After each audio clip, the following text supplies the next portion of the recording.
Hey guys, welcome to the channel. My name is Cole, and today we're going to be talking about my Pelican suitcase. This is the Pelican Air 1615 travel case. I've had this case for a little bit over 2 years now, and I do get a ton of use out of it. So I thought it would be a great time to do a review video and tell you guys my thoughts after using it a ton. On average, I've been taking this case on 2 to 3 trips a year that involve flying, and all my flights do involve connecting flights, so it's getting thrown around from plane to plane, airport to airport, so there is a ton of opportunity for wear and tear on the case. And besides for trips that I fly to, I also use this case just when I'm going back home to my parents or visiting other family, and I use it in road trips, so taking it in the truck. And I've been making sure that this is my go-to case for the last 2 years, just so I can make a nice review for you guys and let you know my thoughts before you go out and purchase one. And for this video, not only am I going to be doing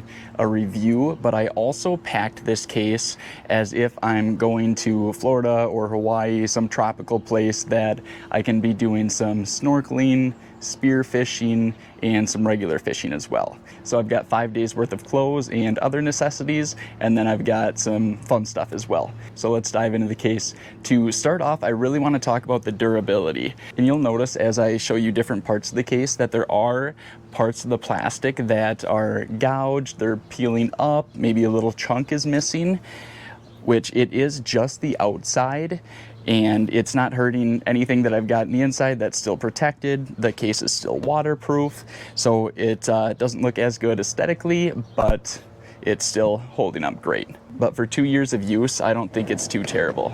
As for handles on this case, we've got the big one on the side and then the one on the top, and there's also the same one on the bottom as well. And these handles are very, very nice for carrying the case. I use this side handle quite a bit. Nice big sturdy handle. Like, this thing is not going to break. But my favorite thing about them is that they fold down and fold up easy. I've got one Pelican case. I don't remember what model it is, but I have to like put all my weight and all my might into just putting the handle down. It's really, really tough, and it's really hard to get the handle up. So I love the ease of these, and they're not so sloppy that they're gonna randomly pop up, but it's just a good amount of resistance there. As for the bottom, we've got the same thing. This handle I don't use as often, mostly the top and the side, but it is still nice to have it here. The bottom of the case is definitely a lot more beaten up than the top and all the sides around, but that is because it rests right here on the bottom when the case is standing straight up. And at all the airports, you're either running into concrete or into tar, so it just gets a little bit scraped up.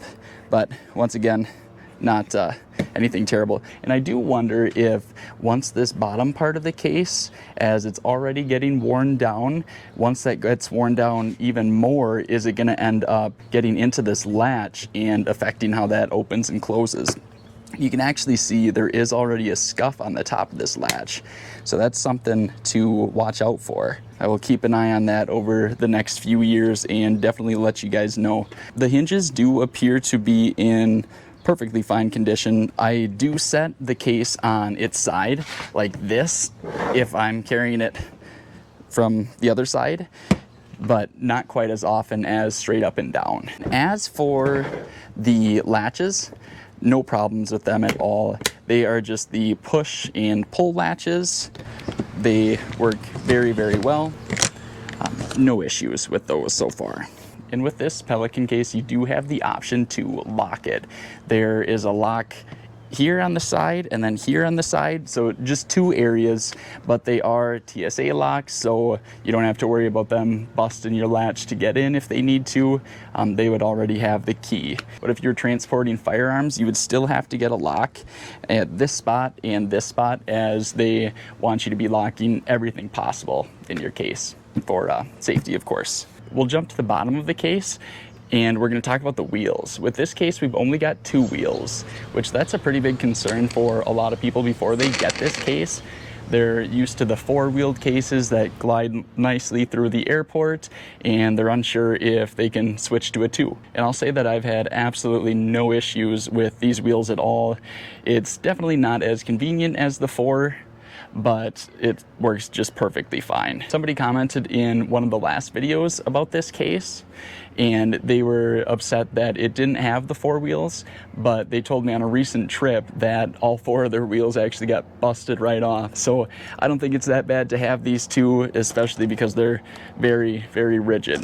So they're gonna be lasting a long time, and yeah, not gonna leave you without wheels. To go with the wheels, we've got our suitcase handle. I guess I don't know what you call that. I use it every single time I'm rolling the case, which I probably roll it 90% of the time and then carry it just when I'm getting on a bus or throwing it up on the luggage rack, something like that. But yeah, I use this all the time. It's very sturdy. It seems like it wobbles initially, like it's got a little bit of play, but what I like to do is I grab the handle and then I just kick the back a little bit, and then you're ready to start rolling. It's got a little bit of play, but I've got no concern about it breaking, and it doesn't pop out randomly like some suitcases do. So that's a huge plus. And you'll notice I've still got the ID holder empty. I've got this one that my fiance gave me, so I've been using that. Something that I'm a little bit concerned about on this one is that you have to have all your information facing outward.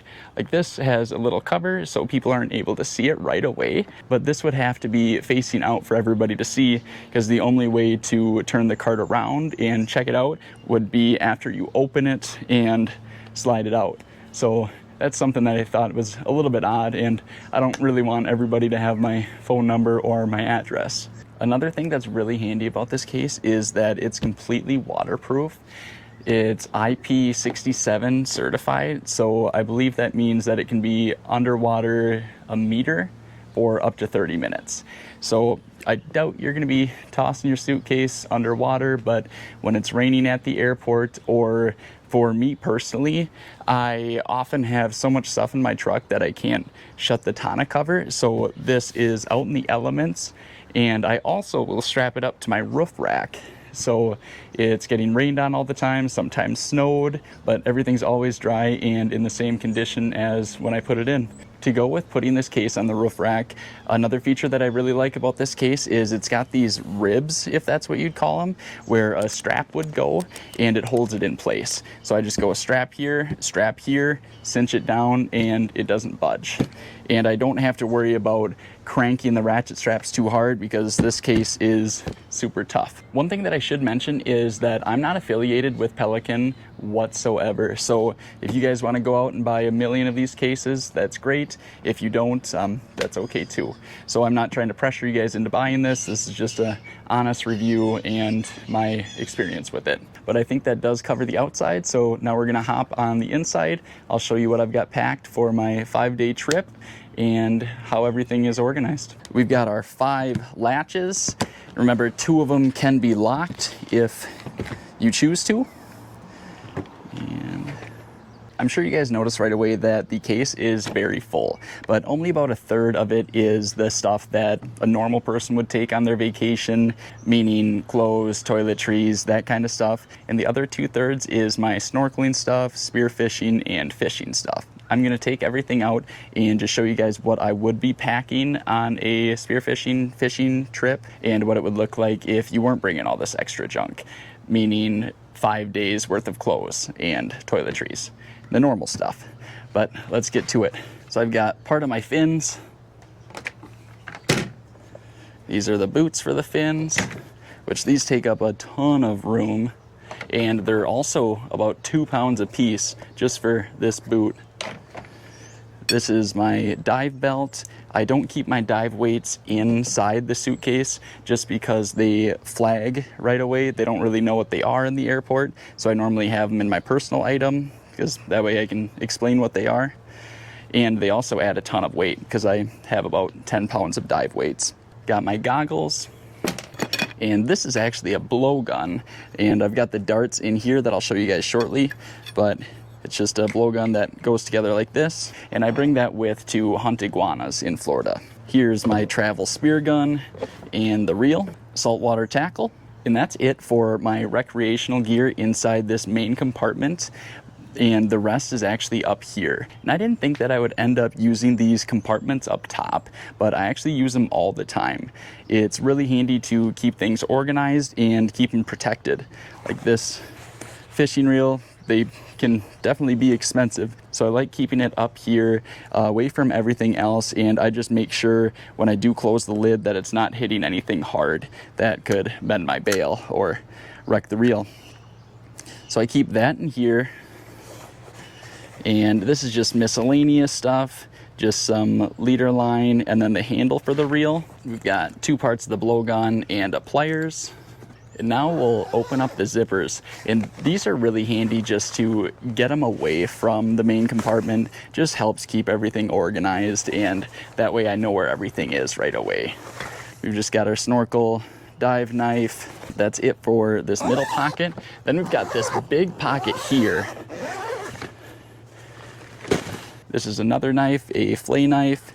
Then I've got my darts for the blowgun. I like to keep my knives or anything sharp, dangerous up in this compartment so that if I am at the airport and my bag's a little bit heavy, it's over that 50-pound mark, when I open up my case at the airport to remove a couple of items to lighten the load, I don't want knives or blowgun darts flying out of my case or anybody to see that, because they would think I'm super weird, and it just seems like some trouble could happen. On a previous video, somebody had a question about whether or not you can take off this whole organization compartment dealio, and you actually can. So there's 4 screws, 1 here, 2, 3, 4. You just pop off the little caps here, and it's a Phillips screw. So you just unscrew that and you can remove the whole thing. Not really sure why you'd want to remove it if you paid for it to be in there, but that's definitely an option. Now I've got all of my fishing stuff out, and it's just my clothing for 5 days and then my toiletries. So I've got more than enough room in here for a regular trip. Although I do really enjoy the lid organizers that the case comes with, the packing cubes that it comes with, I actually do not use. It came with 2 really big packing cubes that both of them filled up the entire case, and I found that I'm not as organized when I use those, because I'm just dividing all my clothes, my shirts, shorts, pants, socks, underwear, swimming suit, I'm just dividing it between 2 cubes. So what I decided to do is get different packing cubes. These happen to be from Bag Smart, but I'm a lot more organized when I do that, so I'm able to put my shorts in here, my shirts, I've got my socks and underwear in here, and this is my toiletry bag. This is also from Bag Smart, by the way, but it just keeps everything really organized. Another thing that I bring with me is a dry bag. In this, I put my dirty clothes in. I use a dry bag because you are able to put your clothes in, roll it up, and as it's dry bag, nothing can get in, nothing can get out. Therefore, if your clothes smell, they're not smelling up any of the other clothes, and they're not smelling up your room. So that's definitely a trick that I use every single trip. And I'm gonna get a final weight of the case with the 5 days of clothes and toiletries. I'll get that weight, and then I'll also get the weight with all my fishing stuff, because the case is relatively heavy. So we're gonna see how much weight I have in here and how much room I have to spare before I am over the 50-pound limit. So let's do it. This is the weight with the 5 days worth of clothes and nothing else in it. And we're weighing in at 12.12 kilograms. So it's about 25 pounds, so I've got a ton of room to spare. Just the case is weighing in at 17.66 pounds. So I had about 8 pounds worth of clothes. And now we're gonna try it with all my fishing stuff, which I know from experience it is quite a bit heavier. The case with my clothes for 5 days and toiletries and all the fishing stuff. ends up weighing 23.15 kilograms. So it's right around 50 pounds. So I might have to shed a little bit of weight, but it's going to be really close. Those are my thoughts after having this case for 2 years. So in the end, the question is really, would I buy this case again? And it is a little bit more complicated than that, because this case is $545, and that includes the organizer on the lid and then the packing cubes as well. But you can also get this exact same case without the lid organizer or the packing cubes for $360. So it's a $185 difference. So when I question if I would get this case again, I definitely think about that price difference, and if the packing cubes that I don't even use and the lid organizer are really worth $185. After having this case for a couple years and using it all the time, I really have come to appreciate the lid organizer. I didn't think I would use it that often, didn't think it would be worth the money, but I love keeping my stuff organized, and that way when you're starting your trip, you open up your case, everything's laid out, you're not stressed, and you know exactly where everything is. So I think the organizer is worth it. It's definitely a hefty price tag to buy this case, but you just gotta buy it once and it should last you forever. That's what I'm hoping anyways. But I'll definitely keep you guys posted if anything changes with this case, and I'll also just let you know my thoughts and feelings down the road. I appreciate you guys watching, and I will see you in the next video.